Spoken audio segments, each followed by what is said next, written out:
Father Tom began a preaching series on who we are as followers of Christ. Our faith story as we live into the community of God as revealed by Christ. And this week, we'll take a look at the teachings and fellowship of Jesus' hand-picked followers, the apostles. Now, like many of us, I am familiar with the Apostles' Creed that was put together not by the apostles themselves, but by theologians in the 4th century who wanted to preserve the tenets of early Christianity. And, like many of you, I'm familiar with the term apostles. You know, those 12 in today's gospel reading who stood with Jesus as he taught. And off the top of my head, I can name 6. And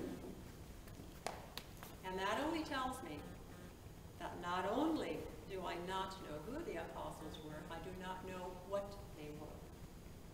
I don't even know how they differed from the disciples. So I went to the dictionary. But those definitions didn't really help me. So I reverted back to my old standby, which is sign. Many of you may know that I taught the deaf and hard of hearing for a few years, and along the way, I did pick up a few signs. And I learned enough from that to go and look up a sign when I am puzzled, because visual language can often help me understand a word or a concept. And here's what I learned. The word apostle is really 2 signs combined together. It starts out with W for witness. This is a W. And then it goes and moves to the sign for show, as in let me show you how we do apostle. We start with witness, and we show, and that tells me that it's going to be different from a disciple, because a disciple was not an eyewitness. So, the sign for a disciple is put all of your 4 fingers on your thumb, lift up that first pointer finger, and you have a D. Take those 2 Ds, which stand for disciple, and move them forward, because disciples follow in the footsteps of Jesus. And here's the apostle sign again. And that sign suggests to me that what the apostles were doing, they were taking from Jesus what they saw, what they heard, and what they felt. And then in showing those whom they taught, they showed what Jesus taught about community, God's community, and God's love. So, let's take a little bit closer look at this group of eyewitnesses handpicked by Jesus, because they were critical to the ministry of Jesus. That summary of what they taught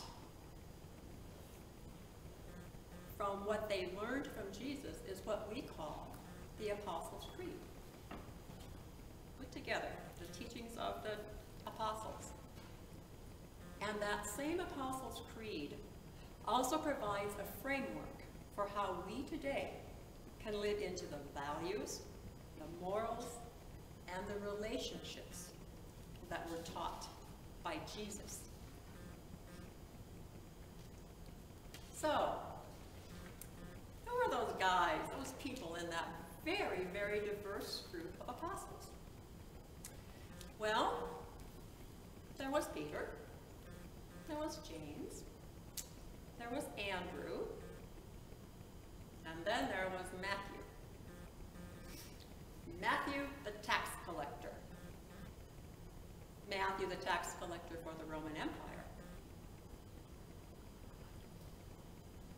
And tax collectors were despised, not only because they worked for the oppressive regime, the Roman Empire, but also because they would overcharge and then they would pocket that difference. They stole from their own friends and fellows in the Jewish community. And those tax collectors were so reviled that no pious Jew would associate with them, but Jesus did.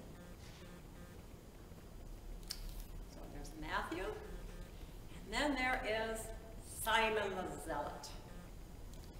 Now, scholars don't know if Simon was called a zealot because of his religious fervor, or because he so hated that Roman occupation that he was willing to oppose it with armed force if necessary. A hot blood. That's just a few of those disciples. Peter, James, Andrew, Matthew, and Simon. That's a diverse group of guys. So diverse, wrote Bishop Curry, that in today's world, that would be like Jesus calling the most right-wing Republicans and the most left-leaning Democrats to come together to walk, talk, eat, drink, argue, and pray with him, to build a community with him based on fellowship and on God's love for everyone. The apostles answered his call. They made a difference. They were blessed. But it didn't stop with them. In Corinthians today, Paul who calls himself the least of the apostles, Paul tells us that through the risen Christ, we have been blessed.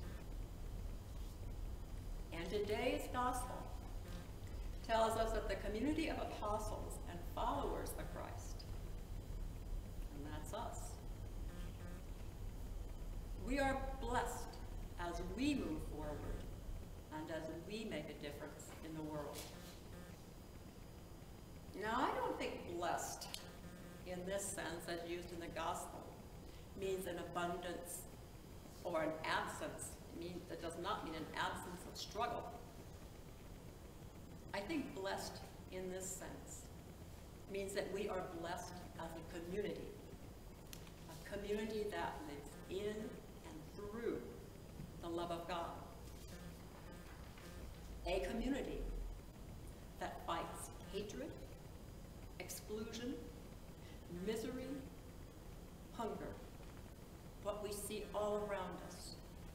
And we are blessed as we follow in Jesus' footsteps, as we love one another, as Jesus loved us. And we too are blessed by community, just as the apostles were blessed. Not only did they walk on the road with Jesus, but they also gathered in fellowship.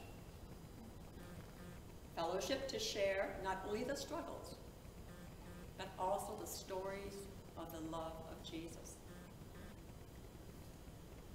Now, fellowship, I think, is about relationship, compassion, and sharing. About sharing the abundance of God's love that flows in us, through us, and connects us. It's like the sharing and connection we see with Jesus and his followers during what we call the Last Supper. Now remember how when Jesus breaks the bread, remember how he does not keep that bread to himself, but he shares it. And he shares the bread and the wine and the love. And that sharing and fellowship is so important that it has become a core of our worship as Episcopalians. In the Eucharist, where we remember his love, not just for the apostles or for us, but for the whole world. And then, we, a diverse group, when we gather together at the communion rail to share the blessed blood and bread and wine, we remember the promise that Jesus made. The promise to be with us through the power of the Holy Spirit, with us in the uniting love of God and Christ flowing in and through us. The love of God and Christ flowing in and through us to strengthen us as we continue to fight hatred, exclusion, misery, and hunger. The promise to give us strength to go out as the apostles did, to love and serve the Lord, and to make a difference.